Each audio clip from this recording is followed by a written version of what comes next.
Subscribe now and press the bell icon. Never miss an update.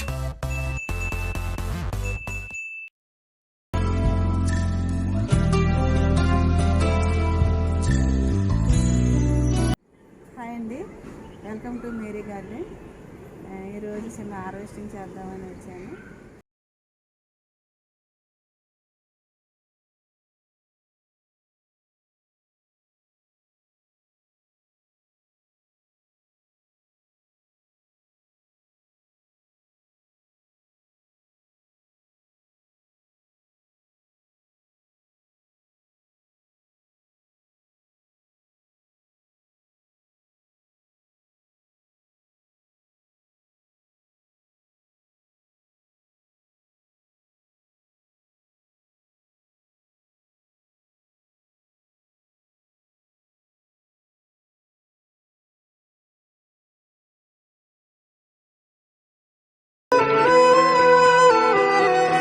టమాటాలు కూడా కొంచెం కాల్చి పండినవి.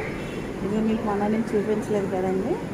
ఇది లెమన్, స్వీట్ లెమన్ అంటే ఇది స్వీట్ లెమన్ ఎందుకైతే ఇలా ఉంచానో అవి రంగు వచ్చేదాకా ఉంచితే బాగుంటాయని ఉంచేసాను.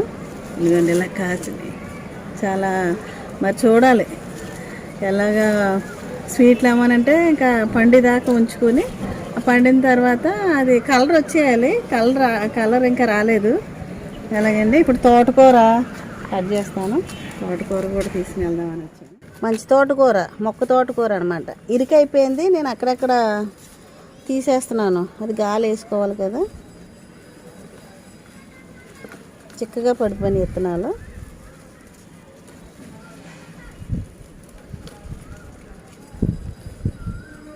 ఇలాంటి గ్రో బ్యాగ్స్ కానీ డ్రమ్స్ కానీ ఏదన్నా ఉంటే వేసవకాలమే కాదు వర్షాకాలమే మనం జాగ్రత్తగా పండించుకోవచ్చండి ఆకుకూరలు.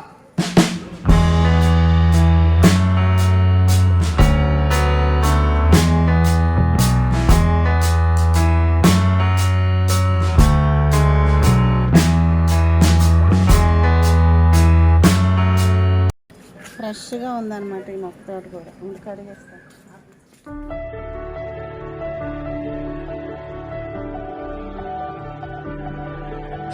ఇదిగోండి, ఈరోజు నేను మీతో మాట్లాడుతూ చిన్నగా హార్వెస్ట్ చేసుకున్నాను. ఫ్లవర్స్, కనకాంబరాలు, టొమాటోస్, తర్వాత మొక్క తోటకూర తీసాను.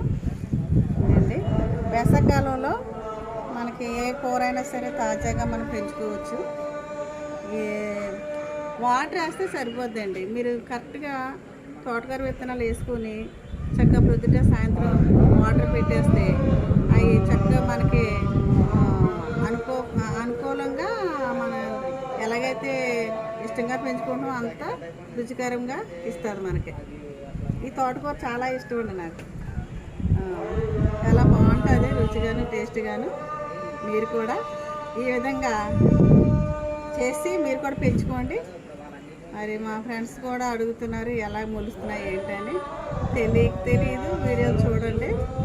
ఇది పనగంటాకు అంటే చాలా పెద్దగా వస్తుందండి. ఎంత గ్రోత్ వస్తుందంటే నేను వేసే లిక్విడ్ పదార్థాలాగా పోషకాలు ఇస్తాను అనమాట. ఎగ్గాయలు ఇస్తాను, తర్వాత ఇంగువతోటి గంజి వాటర్ తీసుకొని ఇస్తానన్నమాట. అదండి, ఇలాగా మీరు నా తోటలో ఎన్ని కుండీలు ఉన్నాయంటే ఇంకా 300 కుండీల దాకా ఉంటాయి. తర్వాత నేను చిన్న మడి కూడా కట్టాను. ఆ మడిలో కూడా పాదులు, ఆకుకూరలు ఉంటాయి. దీన్ని బట్టి నేను అంత ఆనందం, సంతోషం. ఎప్పుడు కూడా మనం పెట్టుకెళ్తే వద్దాగా పోదు కాబట్టి సంతోషంగా పోసుకొని ఇలా వండుకోండి. తప్పకుండా వీడియోలన్నీ చూడండి. సబ్స్క్రైబ్ చేయొద్దు మర్చిపోవద్దు. గంట సింబల్ కూడా క్లిక్ చేయండి.